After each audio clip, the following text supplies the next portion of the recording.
여기 기도 제목, 이렇게 국내 기도 제목 보면요. 세대 간 격차와 갈등이 심해지고 있습니다. 그래서 이념이나 사고방식 차이로 논쟁하며 서로 등 돌리지 않고 주님 안에서 공감과 이해의 폭을 넓혀가는 국민이 되도록, 특히 위정자들이 자기 이익과 목적 달성을 위해 갈등을 조장하지 않고 세대 간 화합을 잘 이끌어낼 수 있도록 우리가 기도해야 하며, 국외는요, 칠레는 높은 수준의 경제적 자유와 선진화된 금융 시스템과 함께 건전한 시장 경제 정책을 추진하고 있습니다. 복음주의 기독교인이 인구의 약 23%를 차지하지만 명목상 신자가 많다고 합니다. 이 칠레 성도들이 순종의 삶으로 복음의 능력을 나타내며 남미의 이민자들을 주님 사랑으로 품고 제자 삼도록 기도해야 합니다. 오늘은 고린도전서 3장 16절부터 23절까지인데요. 16절 말씀을 보면요. 너희는 너희가 하나님의 성전인 것과 하나님의 성령이 너희 안에 계시는 것을 알지 못하느냐라고 이렇게 말씀해 주고 있습니다. 어제 말씀 보면요, 마지막 부분에 그런 내용이 나와요.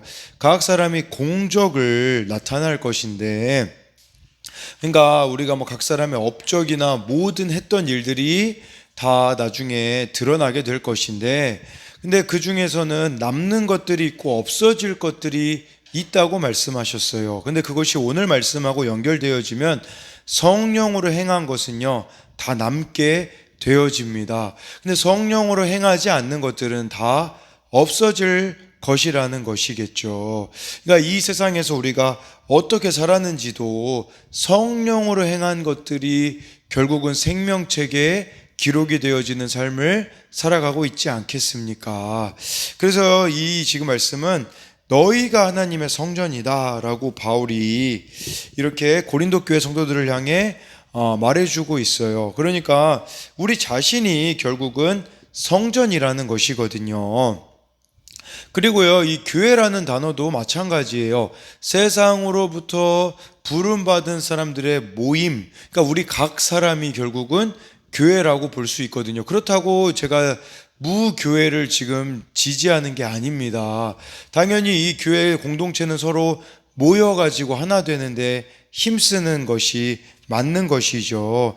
그러나 정말 우리가 생각해 봐야 되는 건, 우리 각자에게 있어서는요, 정말 우리가 이 예수님을 주인으로 고백하고 살아가고 있는지를 말씀드리는 겁니다. 성령께서 예수님을 주인으로 고백하고 믿는 이들 안에 거하시거든요. 이 성령께서는 어떤 사역을 하시냐면 예수님의 이름을 높이는 사역을 하십니다. 그래서 이 교회 공동체 가운데 이렇게 예수님만 드러나고 높이는 일들을 하는데, 근데 많은 이들이, 이 시대 사람들은 특히 성령으로부터 예수님을 높이는 사역이 결국 성령의 사역이거든요. 근데 많은 이들이 위로만 받으려고 하고 있습니다. 우리가 정말 성령의 위로만 받으려고 하지 말고 성령께서 주시는 예수님에 대한 확신을 가지고 세상에 예수님을 전하는 거룩한 사명에 깨어 있어야 된다라는 것이죠. 그리고 우리 안에 성령이 거하신다라는 건 더 구체적으로 말씀드리자면 17절에 나와 있습니다. 누구든지 하나님의 성전을 더럽히면 하나님이 그 사람을 멸하시리라. 하나님의 성전은 거룩하니 너희도 그러하니라. 성령이 우리 안에 거하시면 거룩함을 향하여서 갈 수밖에 없다라는 겁니다. 그러니까 하나님의 성전은 늘 거룩하게 보존되어야 하였다라는 것이죠. 성령께서 충만히 거하시는 성전으로 살지 못하고 하나님의 영이 아닌 세상의 영을 받은 것처럼, 혹은 육신에 거하는 자처럼 살고 있는 고린도 성도들을 향한 경고의 말씀이라는 겁니다. 이 고린도 교회는 하나님의 성전으로 세상의 죄악과 어둠의 빛을 비추는 하나님의 도구였으나, 문제는 세속적인 욕심으로 파당과 분열로 끊임없이 혼란스러운 상황이 벌어졌다라는 것이죠.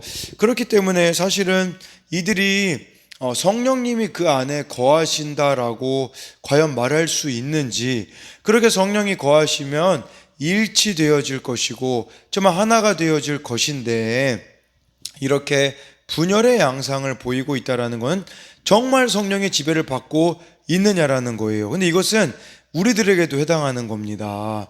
우리가 정말 우리 안에 성령이 계세요. 그런데 한번 생각해 봐야 되는 것은 뭐냐면, 이거 우리가 정말 소중하다고 여기는 그거 하나만 건들면 사실 하나님께 등 돌리는 경우들, 일치가 되어지지 못하는 경우도 너무 많습니다. 특히 이 시대 같은 경우에는 정치에 대한 것도 마찬가지겠죠.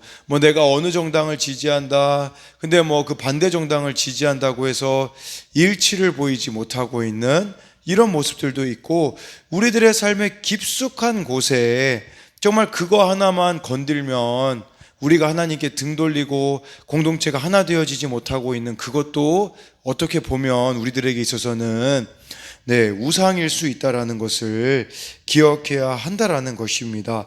이 세속적인 생각, 세속적인 욕심, 우리의 그런 깊은 곳에 따리를 틀고 있는 그러한 것들은 무엇이 있는지를 봐야 한다라는 것이죠.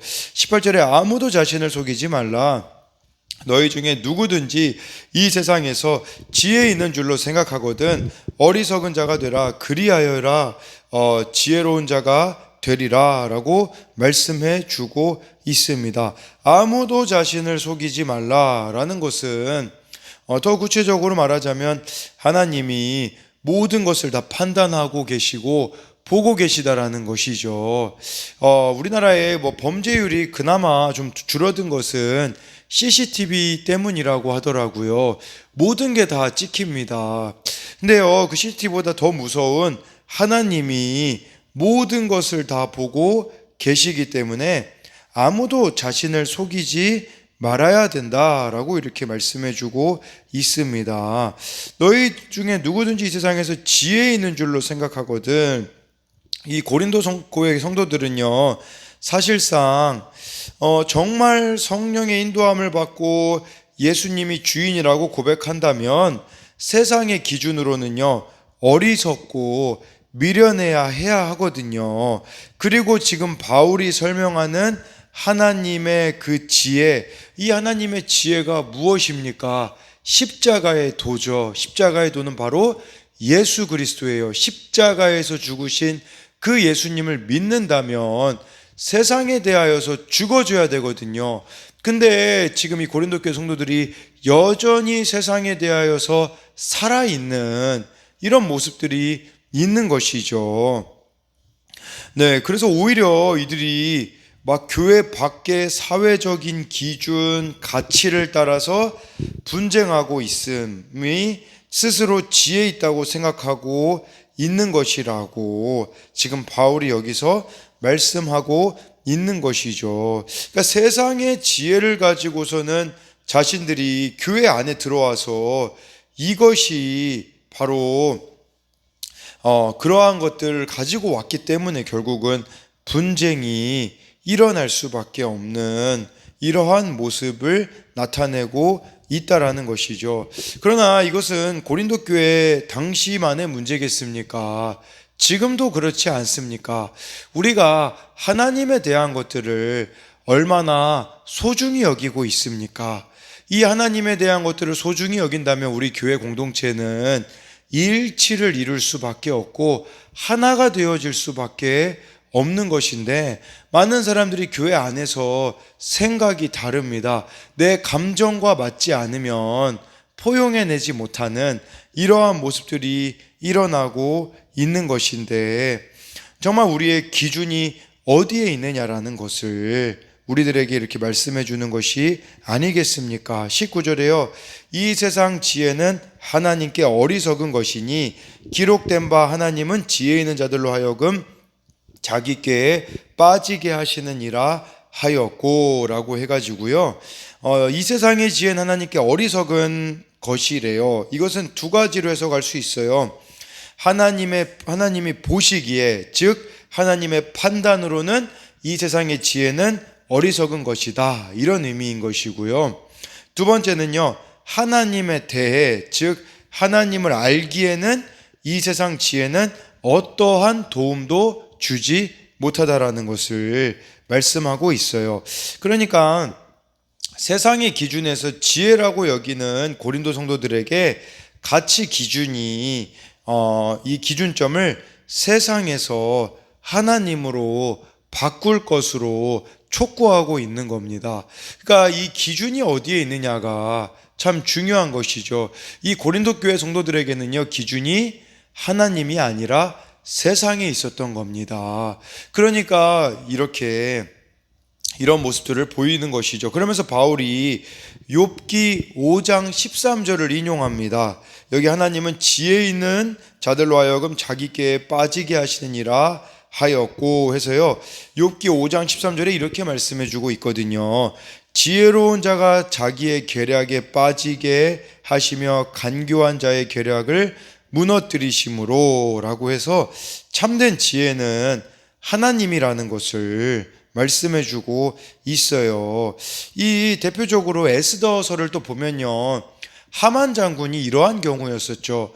정말 유대인들을 자기가 다 죽이겠다고 모르드게를 이렇게 죽게 하기 위해서 막 그 집에다가 세워놓잖아요. 근데 결국 거기에 자기가 죽게 되어지는 그런 모습이 나타나 있는 것처럼 하나님 없는 지혜는 결국은 이렇게 실패할 수밖에 없다라는 것입니다.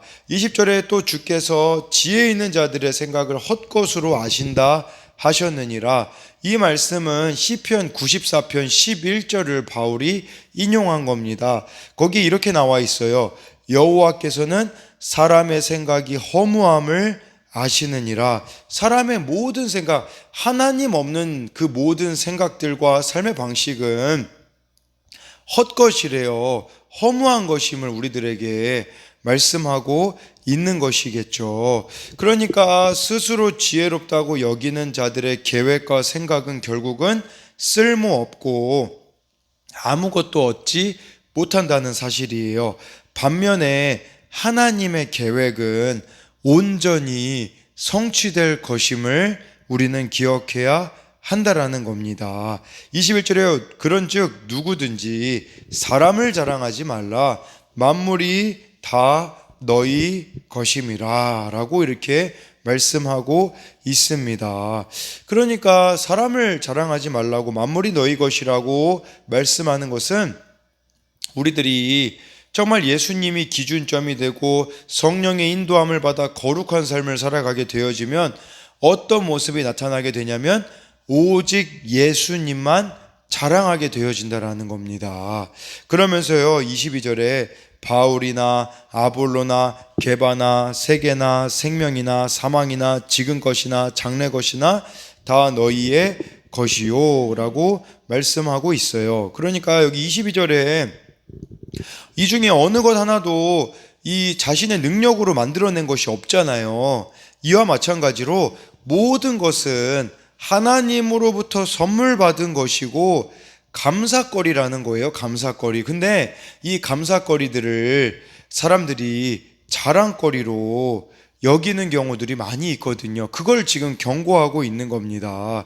여기 바울이나 아볼로 또 게바는 베드로죠. 세계는 온 세상을 말하는 것이고 생명, 사망, 지금 것, 장래 것, 이것은 다 하나님 앞에 감사드릴 거리인데 이걸 가지고서 정말 자랑거리로 여기고 있는 이런 고린도 교회의 모습을 보여주고 있는 것이고, 또한 이 모든 것들은 22절에 나와 있는 이 모든 것들은 교회의 유익을 위하여서 존재하는 것이지 교회의 분쟁을 위하여서 존재하는 것이 아니라는 것을 말씀하고 있습니다. 23절에 너희는 그리스도의 것이요 그리스도는 하나님의 것이니라 라고 말씀하고 있습니다. 그러니까 즉 이 말씀은 거듭나서 하나님의 자녀가 된 모든 그리스도인들은 예수님께 속한 자들, 더 나아가 여기는 우리가 예수님께 속하였고 예수님은 하나님의 것이다 라고 말씀하시는 것은 우리 모두는 곧 예수님께 속하여 있고 더 나아가 하나님께 속한 자라는 것을 말씀해 주고 있다라는 것입니다. 그러니까 우리가 정말 성령이 우리 안에 거하시면 여러분들이 어떻게 살아가게 되어지냐면 하나님께 속한 자로, 늘 그리스도 안에 거하는 자로 살아가게 되어진다라는 거예요. 그래서 예수님께서도 요한복음에 너희가 내 안에 거하라 라고 말씀하셨잖아요. 늘 우리가 예수님 안에 거하는 삶을 끊임없이 살아가야 한다라는 것이겠죠. 그리고 이 23절의 말씀은 사람이여 예수님께 속해 있지 않으면 시야가 좁아져서 시기와 분쟁을 벌이게 되어지는 것이거든요. 그러나 눈을 크게 열어, 여러분들 먼저 예수님께 속하고 눈을 크게 열어 하나님께 이렇게 속하게 되어진다면 실상 싸울 일도 지극히 작은 것에 불과하다라는 것입니다.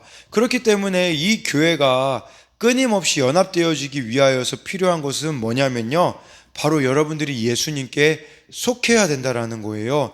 예수님께 속하는 것을 요한복음에서는 뭐라고 말씀하십니까? 요한복음에는요, 말씀과 기도로 우리들에게 가르쳐 주고 있어요. 그러니까 내 말이 너희 안에 거하면 모든 것이 이룬다고 예수님께서 말씀하시고, 예수님이 내 이름으로 모든 걸 구하면 그 기도가 응답된다고 했거든요. 근데 결국 이 말씀과 기도가 예수님 안에 거하는 거거든요. 왜 교회가 한 마음이 되지 못합니까? 우리들의 삶 가운데, 매일매일의 삶 가운데 예수님께 거하는 말씀과 기도가 없기 때문이에요. 그리고 이 말씀과 기도를 통하여서 어느 단계까지 가야 되냐면 16절에 나와 있는 것처럼 성령이 내 안에 거하심으로 성령의 찔림을 받아야 돼요. 제가 그래서 이 큐티를 듣는 것으로 그치지 마시고 나 자신을 비추어 보라고 하는 거죠. 말씀과 기도도 마찬가지예요.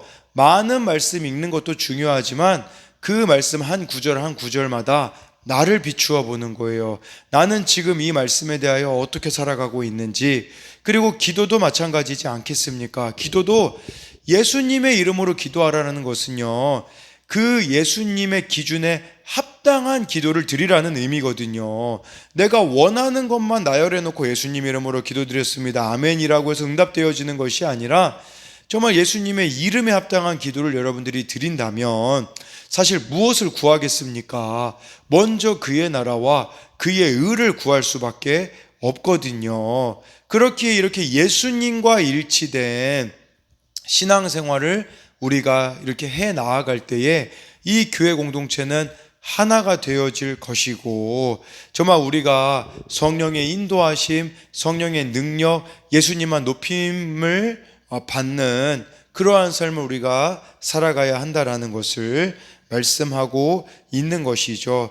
그렇기에 정말 여러분들이 여러분 안에 예수님이 중심이 되어서 늘 성령의 그 인도하심을 받는 여러분 모두가 되기를 소망합니다.